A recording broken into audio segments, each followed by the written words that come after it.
మీరు సంపాదించిన మనీని హ్యాపీ మనీగా మార్చుకోవాలనుకుంటే విజువలైజేషన్ 2.0 కి జాయిన్ అవ్వండి. నమస్తే, వెల్కమ్ టు మనం టీవీ. నేను ప్రియాంకారావు. ఈ రోజు మనతో పాటు ప్రముఖ పొలిటికల్ ఎనలిస్ట్ అప్పసాని రాజేష్ గారు ఉన్నారు. వారితో మాట్లాడదాం.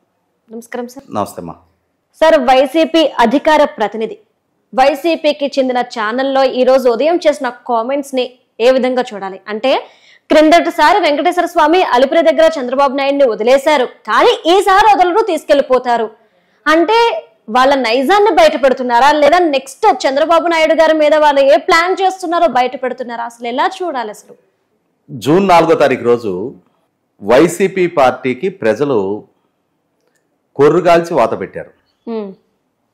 అయినా బుద్ధి తెచ్చుకొని కొందరు వైసీపీ నాయకులు, శ్రేణులు ఏ వైఖరి పట్ల అయితే ప్రజలు వాళ్ళ అసహ్యాన్ని, వాళ్ళ చీత్కారాన్ని ప్రదర్శించి అంత ఘోర ఓటమిని వాళ్ళకి కట్టబెట్టారో అదే వైఖరి కొనసాగిస్తా. ఈ రోజుకి కూడా వాళ్ళ సోషల్ మీడియాలో కొన్ని అకౌంట్స్లో అదే విధమైన మార్ఫింగ్ ఫోటోలతోటి, మార్ఫింగ్ పోస్టులతోటి, తప్పుడు వక్రీకరణ సమాచారంతో పోస్టులు పెడతా ఉన్నారు. అలాగే కొందరు పార్టీ నాయకులు, కొంతమంది ఈ పార్టీ ప్రతినిధులు ఈ విధమైన పరిధి దాటి పరిమితి మించిన వ్యాఖ్యలు చేస్తూ ఉన్నారు. ఈ వ్యాఖ్యలు చేసిన వ్యక్తి నాగార్జున యాదవ్, వైసీపీ పార్టీ అధికార ప్రతినిధి.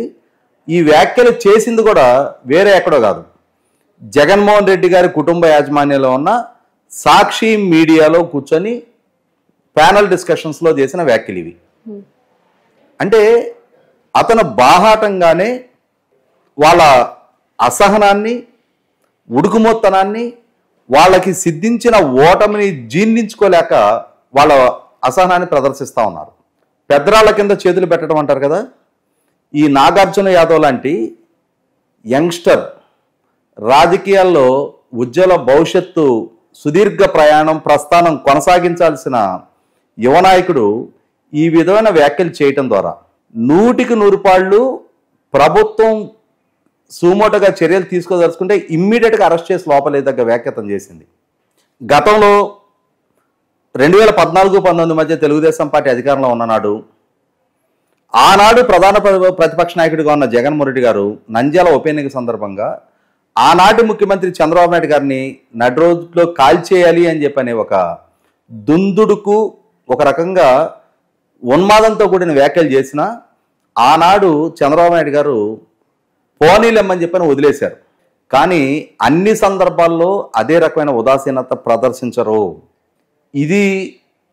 ఇదే వైఖరి మేము కొనసాగిస్తాం, మేము ఎదురుదాడి చేయడం ద్వారా తెలుగుదేశాన్ని మేము ఢీకొట్టగలం అన్న కొంత జగన్మోహన్ రెడ్డి గారి ఆలోచనలకు అనుగుణంగానే వాళ్ళ శ్రేణులు కూడా వ్యవహరిస్తున్నాయి. మన జగన్మోహన్ రెడ్డి గారు నెల్లూరు సెంట్రల్ జైలు బయట ప్రెస్ మీట్ పెట్టి మేము చంద్రబాబు నాయుడిని హెచ్చరిస్తున్నా అని చెప్పని వ్యాఖ్యానిస్తూ ఉన్నారు కదా. ఇవాళ అదే వరవడు కొనసాగిస్తా ఈ నాగార్జున యాదవ్ కూడా ఆ నాయకుడి అనుంగు శిష్యునే కదా నేను, మా నాయకుడి అడుగుజాడల్లోనే నేను కూడా నడుస్తా అన్న వైఖరినే కనపరుస్తూ ఉన్నారు. అటువంటి భావజాలాన్ని ప్రదర్శిస్తూ ఉన్నారు. ఇటువంటి సందర్భంలో ఖచ్చితంగా చర్యలకి ఆస్కారం కలిగించే వ్యాఖ్యలు అవి, ఉన్మాదంతో కూడుకున్న వ్యాఖ్యలు. స్థాయిని మించిన ప్రవర్తించినప్పుడు 100కి 100 పాళ్ళు దాని కాన్సిక్వెన్సెస్ ఎలా ఉంటాయి అనేది ఇంతకంటే ఉన్మాదాన్ని ప్రదర్శించిన నాయకులందరికీ ప్రజా కోర్టులో మన ప్రజలే వాళ్ళ బ్యాలెట్ ద్వారా తీర్పు చెప్పారు. ఇంతకుముందు కూడా చాలామంది నాయకులు ఇదే విధమైన వ్యాఖ్యలు చేశారు. వాడు, వీడు, 420 గాడు, ఆ నాయుడు, ఈ నాయుడు అని చెప్పని చెలరేగిపోయిన నాయకులు, ఇళ్ల మీదకి వెళ్ళి రాళ్లదాడి చేసిన నాయకులు, ఆయనను అడ్డుకుంటాము అని చెప్పని ప్రయత్నం చేసిన నాయకులు, ఇష్టారీతిన ఆయన అరెస్టు జరిగితే క్రాకర్స్ కాల్చి స్వీట్లు పంచిన నాయకులందరినీ కూడా ఘోరాతి ఘోరంగా ఓడించి ప్రజలు ఒక తీర్పు ఇచ్చున్నారు. మిమ్మల్ని చట్టసభలకు ఎంపిక చేసింది మాకు సేవ చేయమని తప్ప మీ ఉన్మాద ప్రవర్తన మీరు ప్రవర్తిస్తూ ఉంటే మేము చూస్తూ ఊరుకోవటానికి కాదు. మీరు మాకు సేవ చేయటానికి మాకు ఒక అవకాశం ఇవ్వమని అడిగితే మీకు అవకాశం మేము ఇచ్చాం. అంతేగాని మీరు మీకు దక్కిన ఈ అధికారమే శాశ్వతం అని చెప్పని వ్యవస్థలను గుప్పెడబట్టి మేము సమాజం ఎత్తిన నాట్యం చేస్తూ ఉంటామంటే చూసి సహించడానికి ప్రజలుగా మేము సిద్ధంగా లేము అని చెప్పని ఒక విస్పష్ట తీర్పు మన ఇచ్చారు ప్రజలు. అది కళ్ళ ముందు కనిపిస్తున్నా. మేము ఇంకా దాని నుంచి గుణపాఠమే నేర్చుకోం. మేము ఎంతగా బరితెగించి మాట్లాడితే అంతగా మాకు ప్రజల హీరో వర్షిప్ ఉంటుంది అని అనుకుంటే కళ్ళ ముందు ప్రజల ఇచ్చిన తీర్పును అవమానం చేసినట్టే. ఇటువంటి పరిస్థితిలో ఈ నాగార్జున యాదవ్ గారైనా జగన్మోహన్ రెడ్డి గారైనా ఇంకా కొందరు నాయకులు పిడికడి మంది, చాలామంది సీజన్డ్ పాలిటీషియన్స్ ఉన్నారు, దశాబ్దాల తరబడి ప్రజా జీవితంలో ఉన్న వాళ్ళు ఉన్నారు, నిత్యం ప్రజలతో మమేకం అయ్యే వాళ్ళు ఉన్నారు, ప్రజా సమస్యల పట్ల సమాజంలో ప్రజల మనోభావాల్ని అర్థం చేసుకోగలిగే పరిజ్ఞానం ఉన్న నాయకులు ఉన్నారు. వాళ్ళందరికీ కూడా జగన్మోహన్ రెడ్డి గారి పాలనా పరంగా తీసుకున్న తప్పుడు నిర్ణయాల పర్యవసానం ఈరోజు మా రాజకీయ భవిష్యత్తు కూడా అగమగోచరంగా తయారైందని చెప్పని వాళ్ళందరూ రిలీజ్ అవుతా ఉన్నారు. కానీ రిలీజ్ అవ్వని కొద్ది మంది, పిడికడి మంది ఈ రకమైన ఉన్మాద వ్యాఖ్యలు చేస్తూ ఉన్నారు. ఏం చేస్తావు? ఇదే నాగార్జున యాదవ్ నేను స్పష్టంగా ప్రశ్నిస్తా ఉన్నా. అంటే చంద్రబాబు నాయుడు గారిని చంపేయాలని చెప్పని ఆలోచనలో ఉన్నారా? ఆయన చావు కోరుకోవడం ద్వారా రాజకీయంగా ప్రస్థానం కొనసాగించాలి అని చెప్పని పోయినసారి మీ ఎమ్మెల్యేల వర్క్షాప్లో జగన్మోహన్ రెడ్డి గారే స్వయంగా చెప్పినట్టుగా ఈ ఎన్నికలు తప్పితే మరుసటి ఎన్నికల నాటికి చంద్రబాబు నాయుడు ముసలోడైపోతాడు. అంటే జగన్మోహన్ రెడ్డి గారు చంద్రబాబు నాయుడు గారు ముసలాయనైతే ఆయన మీద రాజకీయంగా ఆధిపత్యం చెలాయించాలనుకుంటున్నారు తప్ప ఆయనతో పోటీపడి పరుగులెత్తి ప్రజా జీవితంలో ప్రజల మద్దతు పొందగలగాలని కోరుకోవటంలా.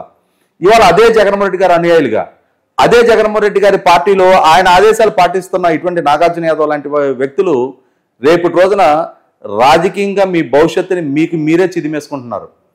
చట్టపరంగా రేపటి రోజున ప్రభుత్వం కనుక కఠిన చర్యలకు ఉపక్రమిస్తే ఆ రోజు ప్రజా జీవితంలోకి వచ్చి మాట్లాడటానికి కూడా సాహసించిన పరిస్థితులు ఉత్పన్నమవుతాయి.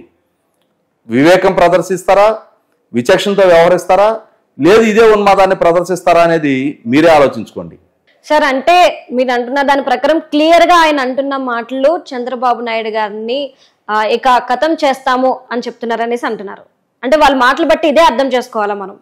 ఇవాళ నాగార్జున యాదవ్ మాట్లాడింది ఆంధ్రప్రదేశ్ రాష్ట్ర ముఖ్యమంత్రి గురించి. చంద్రబాబు నాయుడు గారు అనేది ఒక వ్యక్తి కాదు. ఆయన ఇవాళ 5 కోట్ల మంది ప్రజల చేత ఎన్నిక కాబడిన ఈ రాష్ట్రాన్ని పరిపాలిస్తున్న ముఖ్యమంత్రి. చీఫ్ మినిస్టర్షిప్ అదొక వ్యవస్థ.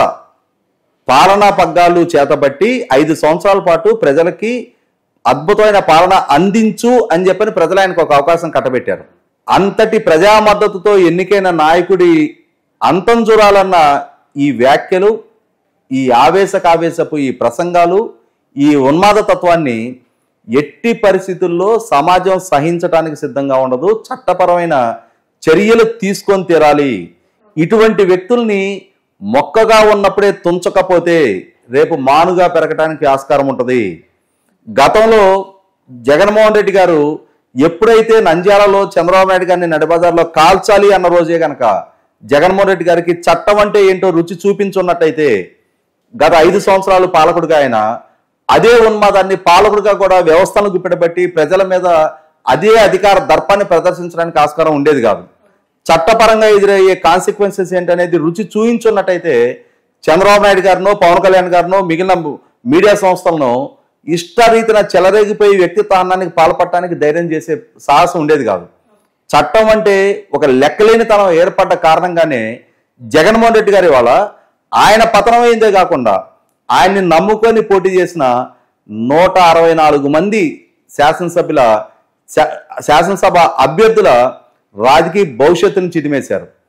21 మంది పార్లమెంట్ సభ్యుల రాజకీయ భవిష్యత్తును చిదిమేశారు. రేపటి రోజున ఆ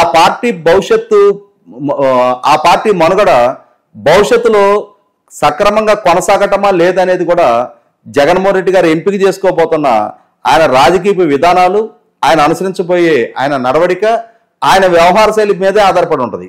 అటువంటి పరిస్థితుల్లో ఆయనను అనుసరించే నాయకులైనా సరే వినయంతో ఓటములో ధైర్యాన్ని ప్రదర్శించాలి, గెలుపులో వినయాన్ని ప్రదర్శించాలి.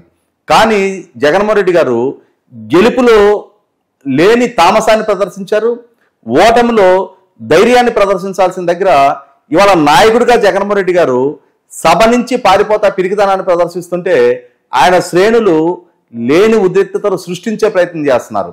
దీని పర్యవసానం రేపు రోజున ఆ పార్టీయే భారీ మూల్యం చెల్లించుకోవడం ఖాయం. Okay, right. Thank you so much sir. Suman టీవీలో మీ పర్సనల్ అండ్ బిజినెస్ ప్రమోషన్స్ కోసం కింది నెంబర్కి కాంటాక్ట్ చేయండి.